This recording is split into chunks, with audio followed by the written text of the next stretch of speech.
Très bien.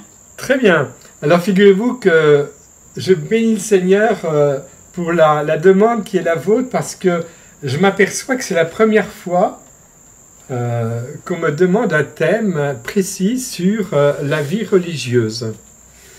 Et alors, évidemment, cela me ramène à des expériences de noviciat que j'ai faites, plusieurs. Hein. Comme on dit, jamais 203. C'est le troisième noviciat qui va sceller mon engagement dans la vie religieuse, dans la famille marianiste. Mais auparavant, j'ai eu la joie de découvrir d'autres formations parce que le Seigneur, eh bien, il a pris son temps pour me former dans la vie religieuse. Pour moi, il fallait bien 3 noviciats pour s'en tirer, quoi.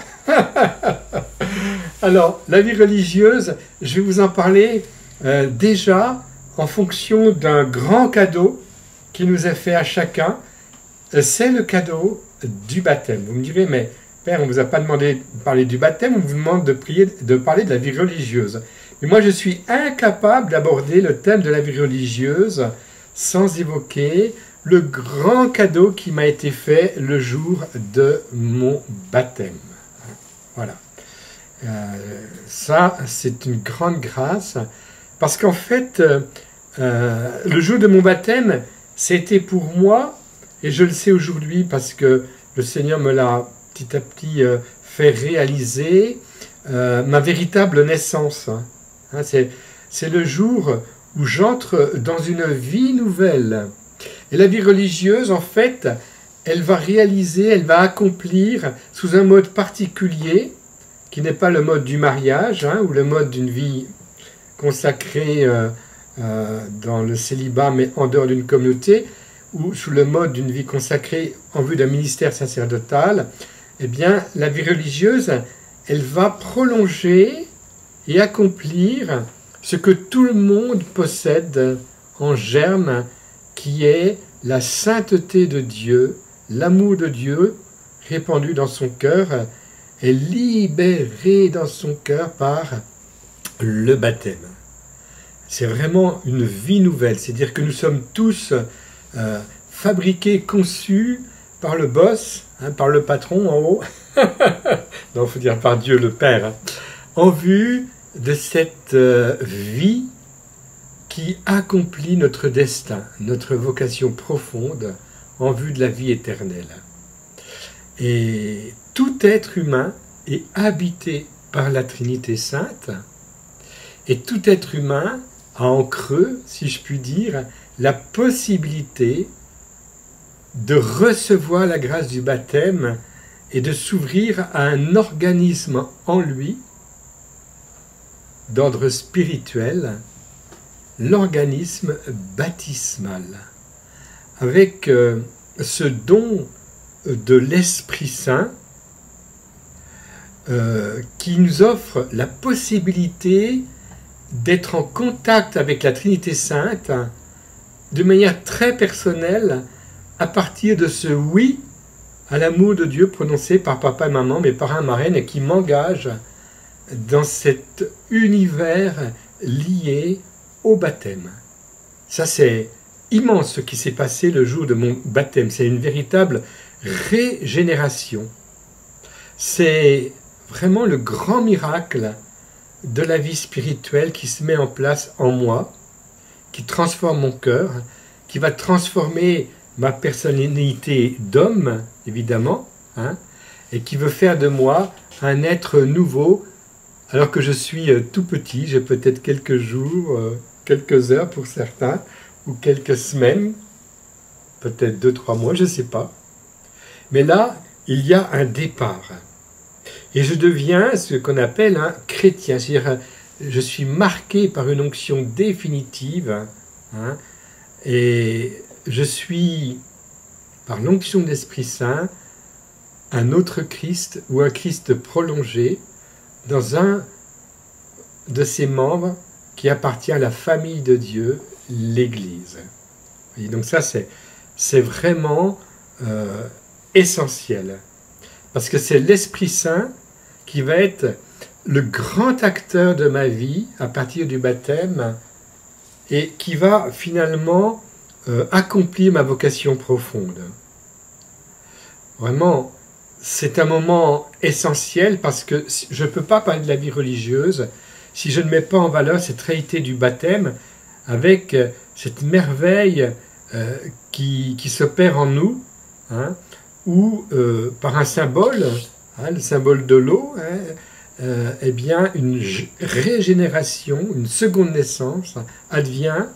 Et cette grâce du baptême, quand le prêtre va prononcer les paroles, moi c'était Jean-Louis, Jean-Louis, je te baptise au nom du Père et du Fils et du Saint-Esprit. Et tout ça est lié à la mort et la résurrection de Jésus. Jésus est ressuscité, les morts, pour moi, je suis immergé dans la réalité de la résurrection de Jésus, dans sa mort et dans sa résurrection. Et ça, c'est immense.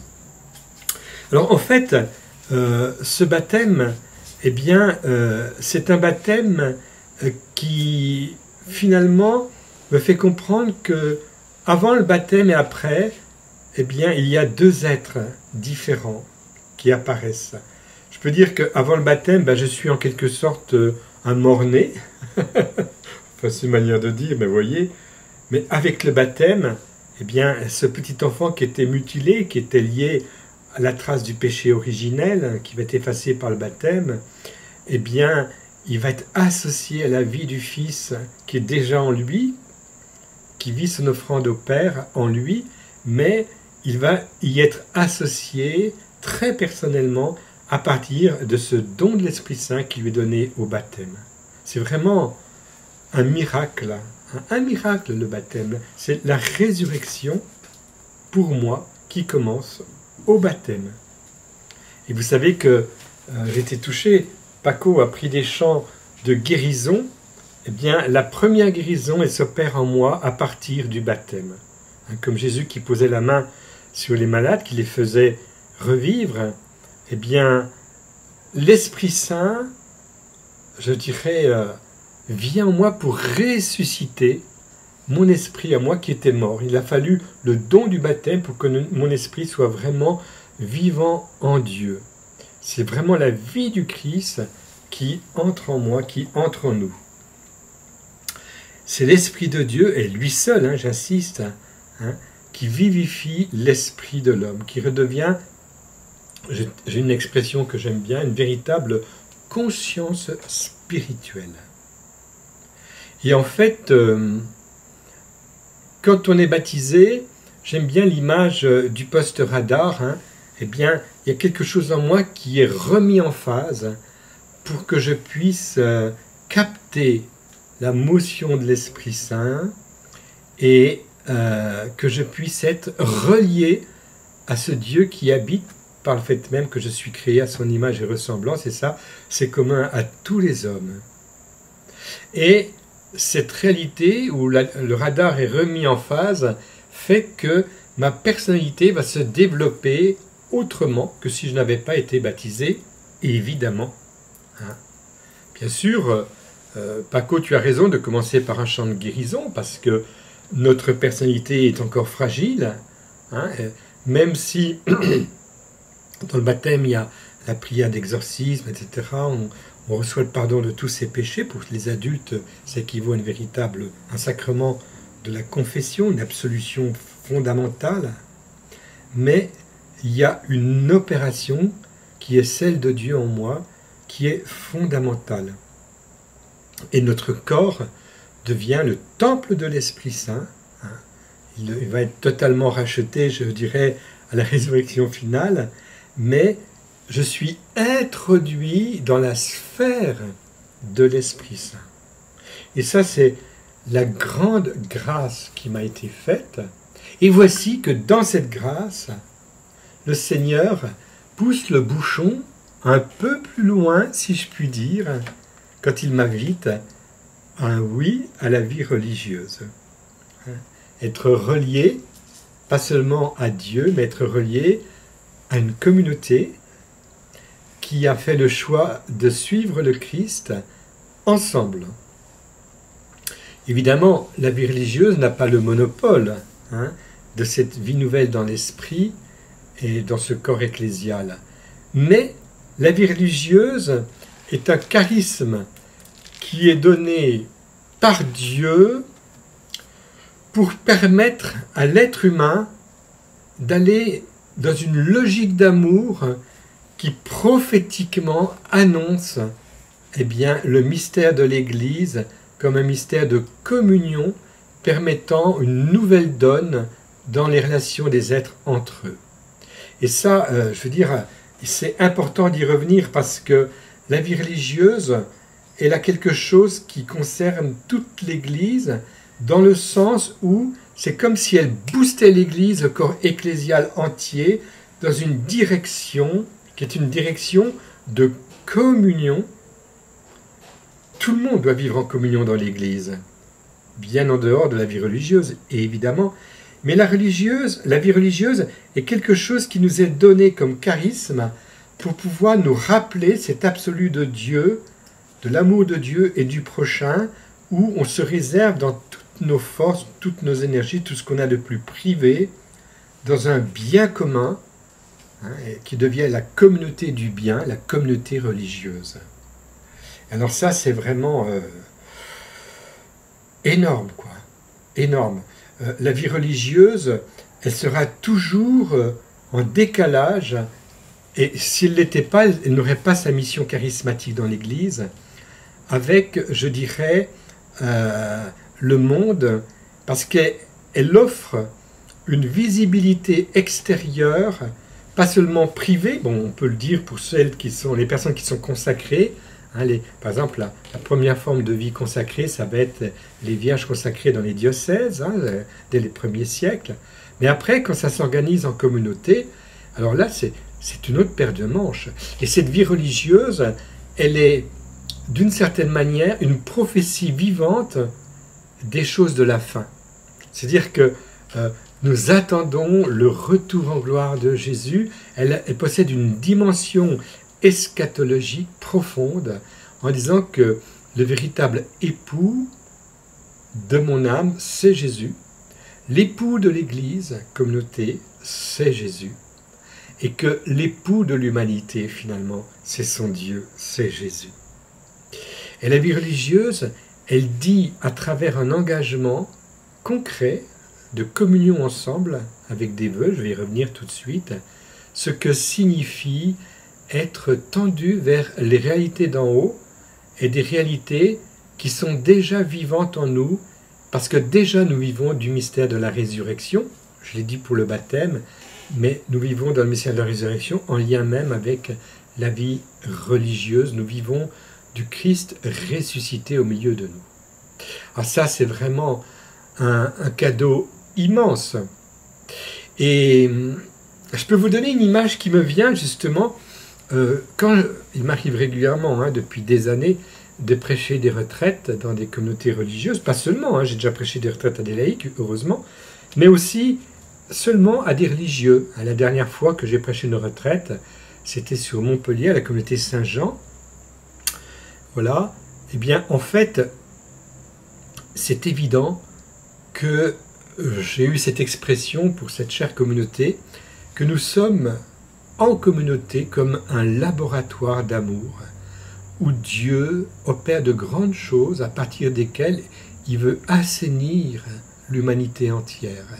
Il veut peaufiner sa création et il veut faire advenir son royaume de paix, de justice.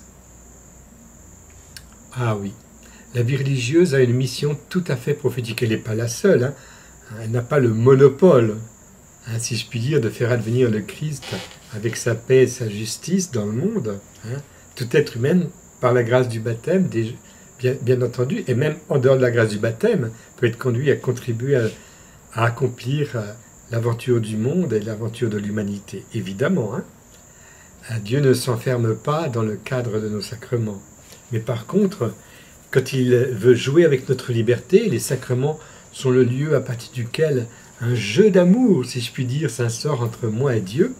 Et à ce moment-là, eh bien, il y a vraiment une alliance avec Dieu très très particulière, une communion avec lui à travers la vie religieuse.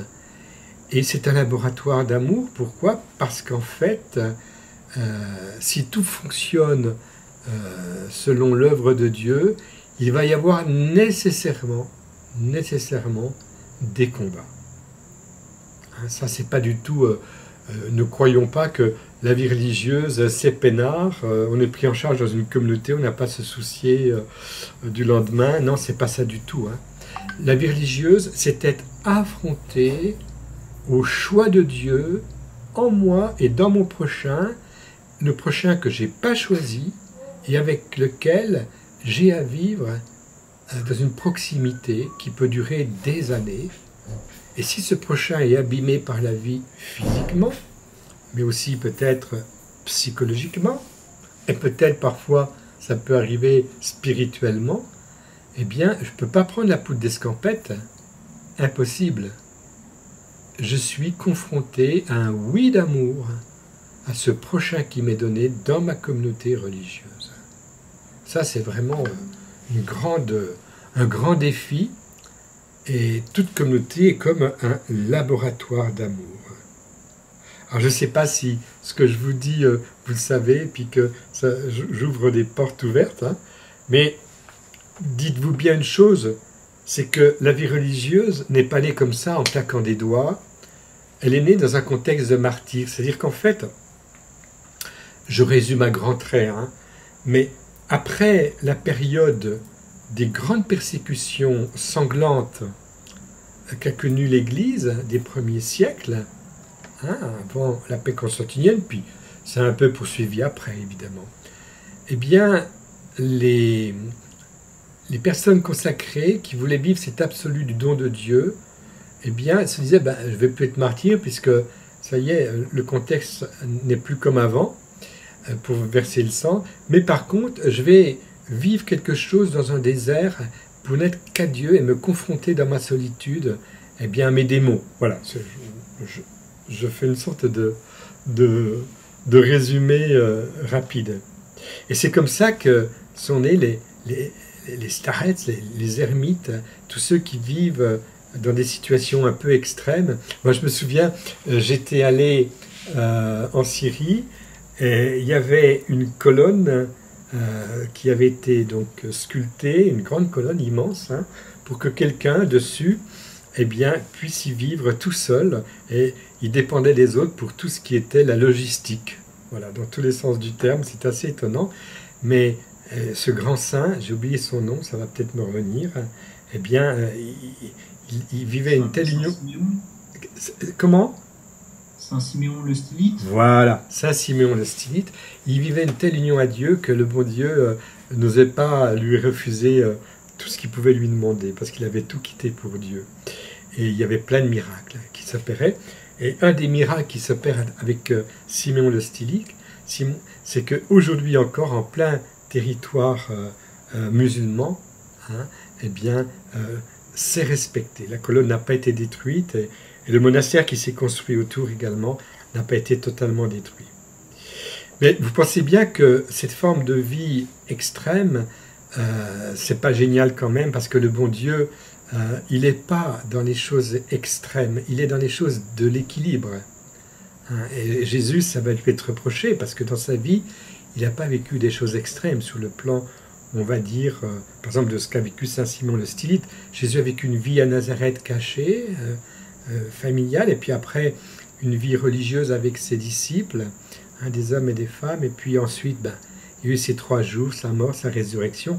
Mais ce qui est extrême, c'est ce qu'il a vécu dans sa passion, mais ce qu'il a vécu en secret dans son cœur durant toute sa vie cachée, nous le saurons au ciel. Vous voyez, il n'a pas vécu des choses extrêmes aux yeux des hommes durant 30 ans à Nazareth, hein, et même les 3 ans, bon, de temps en temps, il a dû ronger son frein avec ses barbus, mais entre nous, Jésus, il a dévoilé le combat et les luttes qu'il a dû mener avec Satan, surtout, on va dire, vers la fin. Alors, l'Église va découvrir que l'Esprit Saint va conduire justement cette volonté de suivre le Christ, de marcher autrement que par des expériences, on va dire, insolites, hein, comme celle de Siméon le Stylite. Et petit à petit, il va y avoir des organisations qui se structurent avec quelqu'un qui fait l'unité entre ces ermites, et ils vont avoir petit à petit une règle commune, et puis de cette règle commune va naître, eh bien, finalement, une véritable communauté religieuse, qu'on dit contemplative aujourd'hui, hein, avec Saint-Antoine, avec Saint-Benoît, etc. Et puis, ces communautés religieuses qui vont se développer au fil des siècles et vont voir évoluer des réalités de communautés qu'elles n'avaient pas envisagées au départ, qui sont des communautés de vie religieuse. On n'est pas dans un couvent nécessairement, dans des murs, et privé de contact avec les autres, avec une règle très stricte qui nous fait prier nuit et jour, mais on peut vivre une vie religieuse avec un apostolat en contact avec le monde extérieur. Et ça va se faire très très progressivement. Ça ne s'est pas fait facilement parce que celui qui a fondé la visitation avec Sainte Jeanne de Chantal, là, l'évêque d'Annecy, qui s'appelle, on l'a fêté dernièrement, Paco, l'évêque qui a écrit des choses merveilleuses sur la vie de prière. Ah, ça va me revenir, tu vois, j'ai des problèmes de mémoire. Il y a quelques jours, on a fêté cet évêque à Annecy. Eh bien, si quelqu'un dans l'assistance peut souffler, eh bien cet évêque, il voulait fonder quelque chose. Oui, quelqu'un l'a dit, c'est qui? C'est Saint? Non, c'est pas entendu, c'est pas grave. Eh bien, cet évêque-là, voilà, François de Sales. Oh mon Dieu, c'est François de Sales. Eh bien, cet évêque-là, il va être coincé par le côté prophétique de son intuition. Et on va dire, non, pas d'accord, pas de vie religieuse apostolique, de la visitation. D'accord, vous fondez, mais il faut que ce soit un couvent comme les carmélites, voilà, ou les bénédictines. Et lui, comme il est humble, eh bien, il va laisser le Seigneur guider la chose, et puis il va fonder le courant de Paray-le-Monial. Mais comme le bon Dieu, il a plus d'un tout dans son sac, il va profiter de Paray-le-Monial pour nous donner Sainte Marguerite Marie à la coque, qui va faire exploser le message de la visitation voulu par Saint François de Sales à travers le dévoilement de son cœur, où Jésus veut visiter le cœur de l'homme à travers cette révélation personnelle qu'a eue Marguerite Marie, avec l'accompagnement d'un saint dont c'est la fête aujourd'hui, qui s'appelle Saint Claude la Colombière. Il est mort à 41 ans, c'est sa fête aujourd'hui. Et Claude la Colombière, eh bien, ça va être l'accompagnateur, directeur spirituel de Sainte Marguerite Marie, et il va avoir cette mission donnée par Jésus pour que les jésuites prennent en charge la grâce du Sacré-Cœur. Je dis ça parce que ce matin, j'étais à la messe à prêcher avec un jésuite qui ne connaissait pas Claude la Colombière, et pour cause. Il est passé par le Centre Sèvres, et à Paris, au Centre Sèvres, j'ai jamais entendu prononcer ce nom durant mes 4 ans de formation il y a 30 ans. Bon, c'est pas grave. C'est une petite évocation pleine d'humour pour dire que les grands saints sont parfois méconnus de la famille même religieuse qui les ont offerts à l'Église. Voilà. Et en fait, c'est aussi la fête aujourd'hui d'un prêtre de Cracovie, le père Sapoko, qui était l'accompagnateur spirituel de Sainte Faustine Kowalska, donc une religieuse, où le Seigneur a fait rebondir le message de sa miséricorde dans son petit couvent à Cracovie. Donc vous voyez, la vie religieuse, elle prend des tournures tout à fait nouvelles et qui se déploient au fur et à mesure de l'histoire de l'Église et du monde. Donc la vie religieuse, elle est nécessairement, je le redis, un laboratoire d'amour, comme mon cœur est un laboratoire d'amour lié au baptême. Parce que le fait même que je suis baptisé, eh bien, je vis en moi un combat intérieur où j'ai toujours à me décider pour le bien et renoncer au mal. Mais quand c'est dans la vie religieuse, c'est avec des contextes qui sont les contextes d'une vie religieuse, avec un horaire, avec des exigences, avec des rythmes, et qui touchent pas seulement les temps de repas, les temps d'office, de prière, etc., mais aussi les temps de service, et même les temps de loisirs, où nous avons à vivre ensemble la présence de Dieu sans dire « ben, moi je veux ça ». Non, la vie religieuse, c'est notre communauté a décidé que, voilà, on s'organisait de telle manière, par exemple pour les sorties, etc. Et en fait, dans la vie religieuse, ce qui est le vœu, à mon avis, hein, qui est le plus, comment dirais-je, le plus essentiel finalement, qui regroupe tous les autres, c'est le vœu d'obéissance, parce que c'est renoncer à sa volonté propre pour accueillir une règle de vie dans laquelle, eh bien, je vis finalement l'essentiel de mes renoncements. Hein. Je n'ai pas à m'inventer des pénitences particulières, hein, même si un saint comme saint... le saint qui est chez Paquito et chez moi, là, le franciscain, là, Padre Pio, voilà, eh bien, vivait des pénitences particulières en son temps, et puis en plus, dans sa grâce particulière, il avait les traces de la passion de Jésus, mais vous savez bien que cette réalité-là, elle est vécue par tous les baptisés qui en ont une vocation particulière au fil de l'histoire. Hein. Donc, Marthe Robin, toute proche de nous, eh bien, elle était elle aussi stigmatisée, elle vivait aussi un renoncement, elle n'était pas du tout religieuse, elle était seulement dans la grâce de son baptême. Donc chacun de nous, nous sommes des laboratoires d'amour où le Seigneur veut transformer la terre à partir de mon offrande, de ma vie de sacrifice, de ma vie de prière, de ma vie d'union à Dieu. Voilà un petit peu ce que je voulais vous dire par rapport à la vie religieuse. Alors, évidemment, il y a des très belles choses qui sont sorties depuis, surtout le Concile Vatican II avec Paul VI, Vita Consecrata. Je ne vais pas vous faire un cours sur la vie religieuse, mais ce que je peux vous dire, c'est que quand je pense à la vie religieuse, je pense toujours à la dimension, on va dire, prophétique de la vie religieuse. J'ai évoqué tout à l'heure par rapport au retour en gloire de Jésus, mais je veux l'évoquer aussi par rapport à notre comportement sur les biens matériels. Donc ça va nous rappeler le vœu de pauvreté, même si nous n'avons pas le monopole du vœu de pauvreté. Il y a peut-être des gens qui vivent la pauvreté bien plus que les religieux. Hein. Mais en fait, ce qui est important, c'est ce détachement, hein, ne pas s'attacher aux choses matérielles, mais en commun, nos biens, et puis on respecte les biens de la communauté. Et puis donc un comportement par rapport aux biens affectifs. La vie religieuse ne coupe pas de la tendresse et de l'affection authentique avec le prochain, mais elle engage sur une voie où la corde d'épousailles, la corde sponsale, est réservée uniquement à Jésus. Elle n'est pas médiatisée par la rencontre avec quelqu'un. C'est le cas pour le mariage. L'époux de chacun d'entre nous, c'est Jésus, et ceux qui sont appelés à la grâce du mariage, eh bien, ils vivent de cette corde sponsale avec quelqu'un qui est, je dirais, le cheminement sur la terre d'une réalité plus essentielle qui est mes épousailles avec Dieu.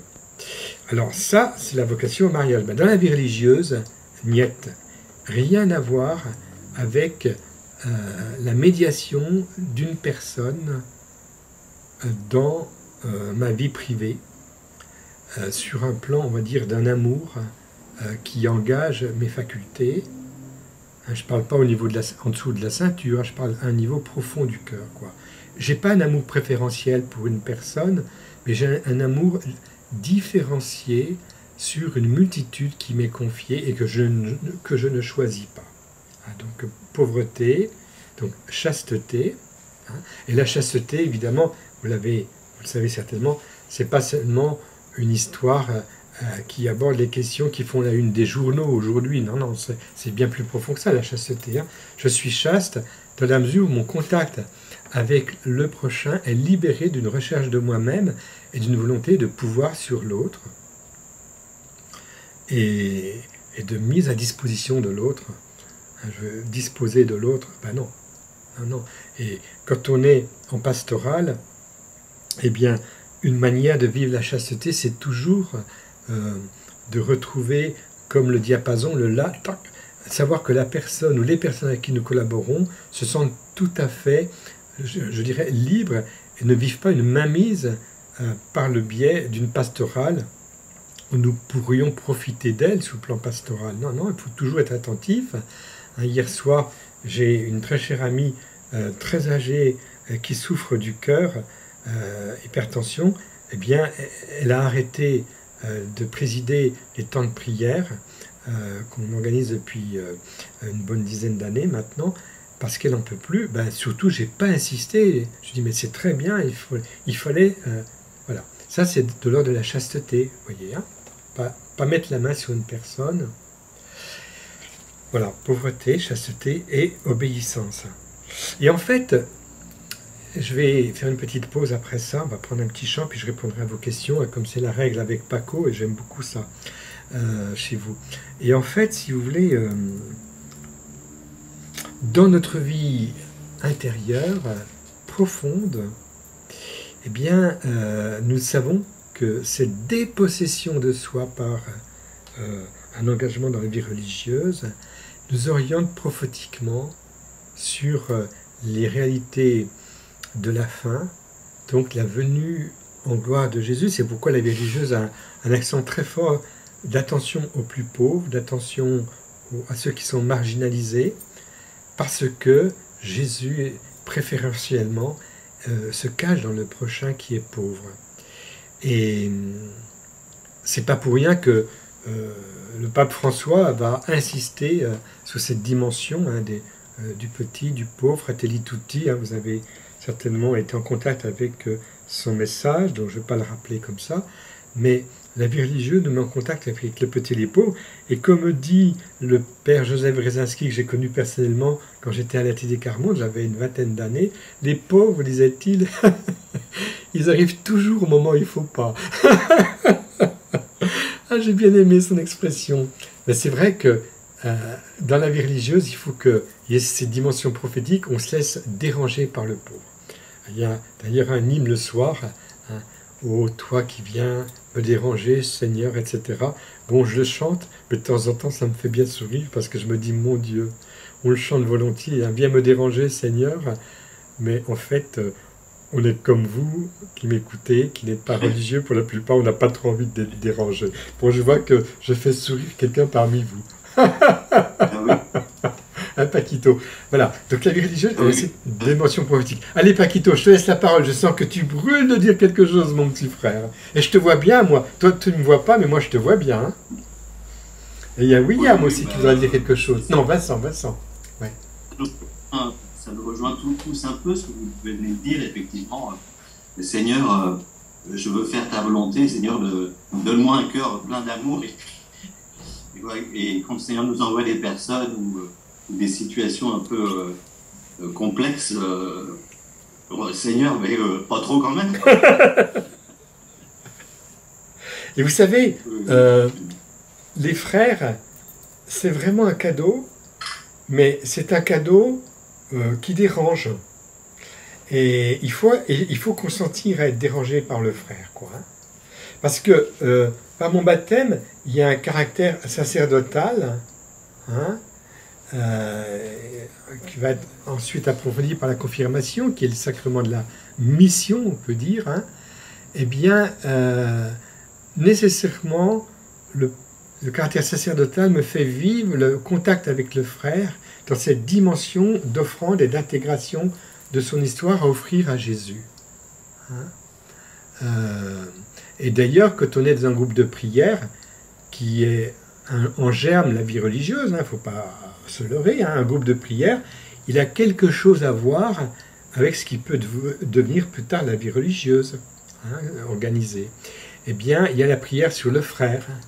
Hein, et cette prière sur le frère, eh bien, elle obtient des miracles. Hein, elle permet aussi au frère d'être réveillé, soit dans sa vie de baptisé, soit dans son désir de recevoir le baptême pour vivre sa vie filiale. Hein. Ça lui permet d'être mis en route. Hein. Tout cela, c'est la grâce que nous vivons avec vous, hein, avec ce groupe qui m'invite à parler ce soir. Et là, j'ai une joie particulière aujourd'hui parce que à côté de moi, il y a un, je sais pas comment on dit, un regardant vers la vie religieuse, c'est ça, hein? Je te voyais ça. Hein, c'est ça, hein? C'est ça. Tu es un prénovice, hein, c'est ça? C'est ici aspirant. Un aspirant, voilà. J'ai un jeune Ivoirien, hein, qui est aspirant, qui pense à la vie religieuse. et qui est venu au centre Chaminade 4 jours en retraite. Et c'est curieux parce que on a médité, on a prié ensemble à 2 reprises dans la journée, et surtout sur la grâce du baptême, puisqu'il a été baptisé il y a 4 ans. Il a 28 ans maintenant. Et il m'écoute, là, il est à côté de moi.